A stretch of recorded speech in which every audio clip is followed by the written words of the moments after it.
Good morning, YouTube. Toyotas, you just can't kill them, right? That's true. They last very reliable. forever. Well, not no mo. What's going down? Yeah, so the Toyota Tundra has just been refreshed. Right. And they've done away with the V8, the legendary normally aspirated V8 that was very long in the tooth, underpowered compared to its competition, inefficient compared to its competition, but freaking indestructible. Right. So they're going to go more power. They're going V10, V12. What are we doing? No. Twin turbo straight six. Which doesn't sound too bad because, Toyota's been making straight sixes with turbos for a long time. The Mark IV Supra is the legend. The new Supra is a BMW engine, though, so not very good. But the previous V8 had such an amazing reputation. Right. One made it over 1 million miles. Toyota took it apart and showed how basically everything was within tolerances and all that stuff. Our buddy Rob, who we just did the trip to the Bahamas, he cannot kill his Toyota Tundra. Continues to drive it, and it is a hunk of junk that makes all kind of noise, but it will not die. Right.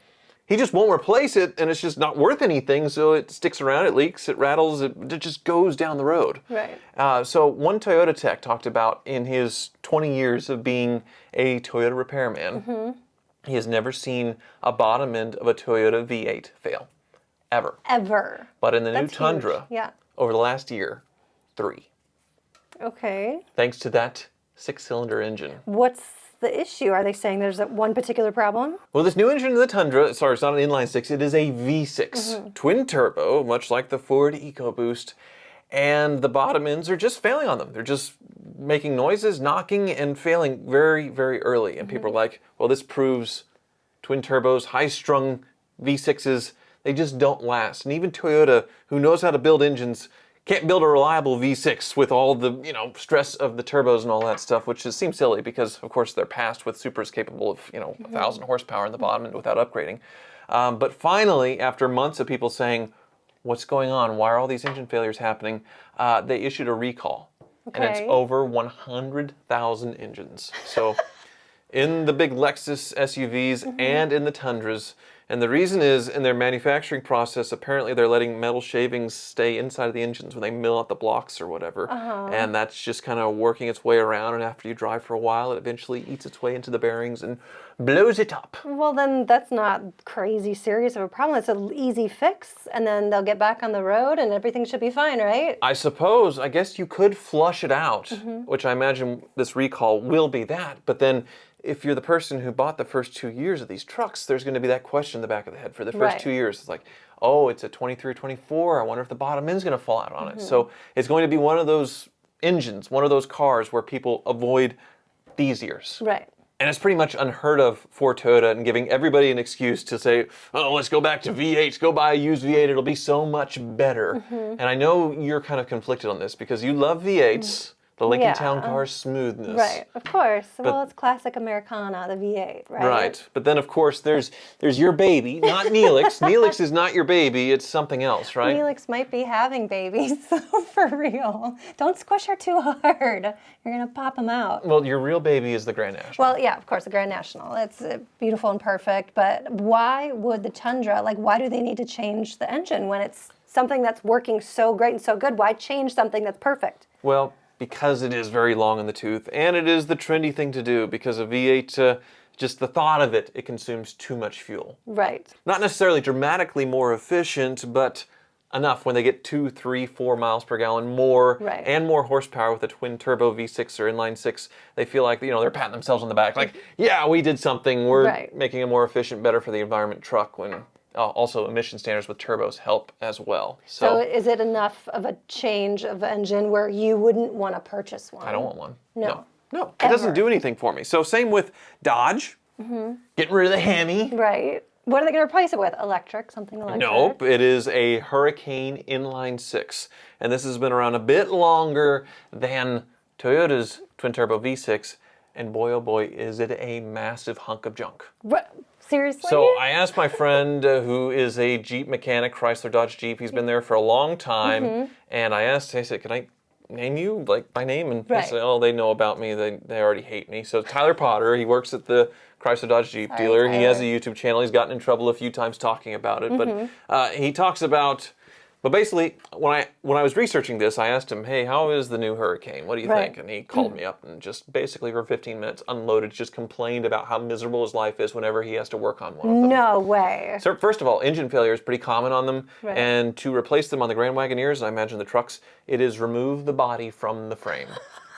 Because there is so much in the way. It's awful. So much you have to unbolt with the twin turbos, the exhaust, everything else, that you can't reach a lot of things. So they have to unbolt the body from the frame to get the engine out, which is... Is this just a way for mechanics and dealers to make more money somehow? It's just designed to not be serviceable. So there's videos of this, actually, with one that's getting an engine replacement, supposedly. It would be fun, they say. And then you gotta do this shit.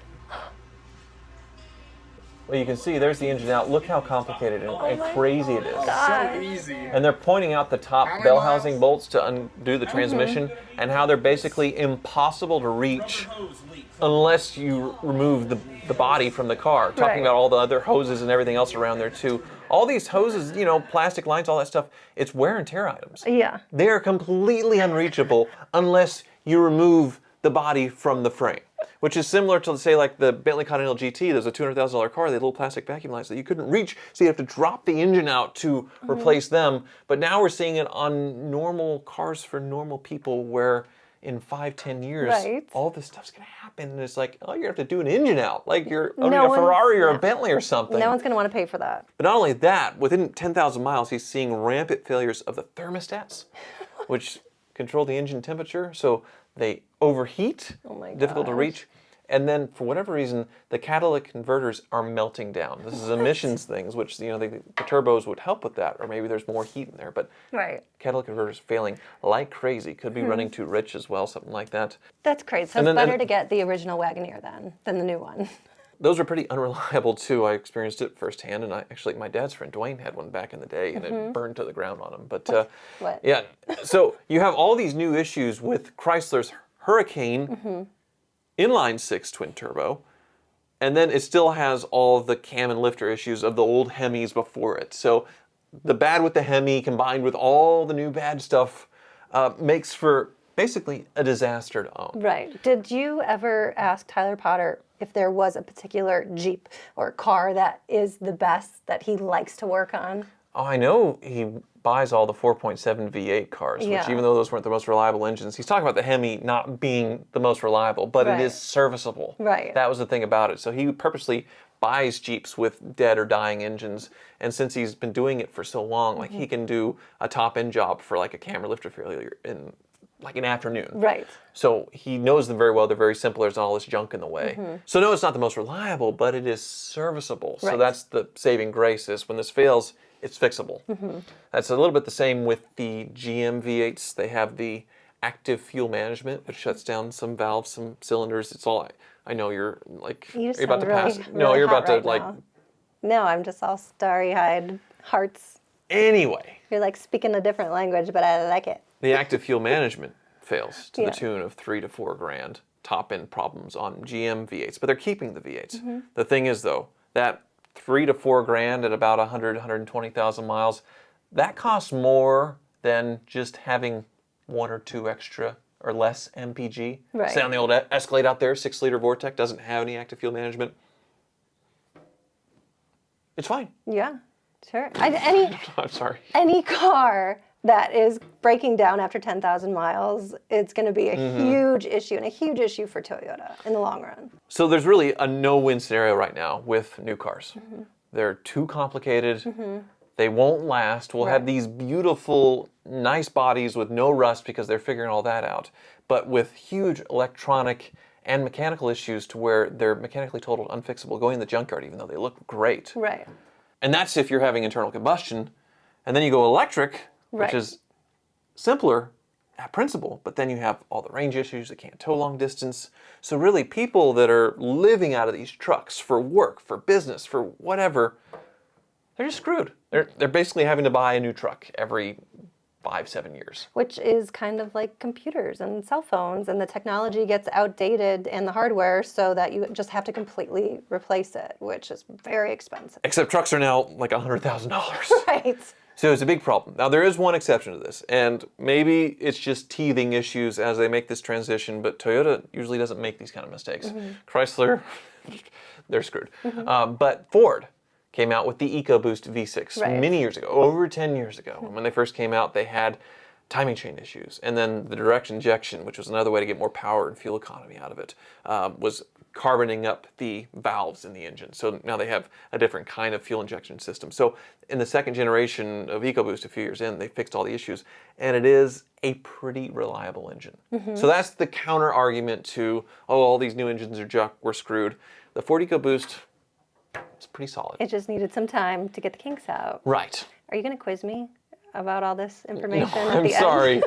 I'm sorry. This is very techy. This is a little bit out of my wheelhouse too, but I just found it very interesting because we're in this world, and maybe because I'm dealing with it right now with all these modern cars that I recently bought. The 2014 Ghibli, engine failure. The Fisker Karma with all of its electrical gremlins. Now, that kind of doesn't count as an outlier. Well, the G-Wagon. The G-Wagon, that's a little older, but still cylinder scoring engine failure. The Land Rover Evoque convertible, which is a very common 2-liter, I think, Ford-based turbo motor, engine failure, head gasket failure, supernova, very common.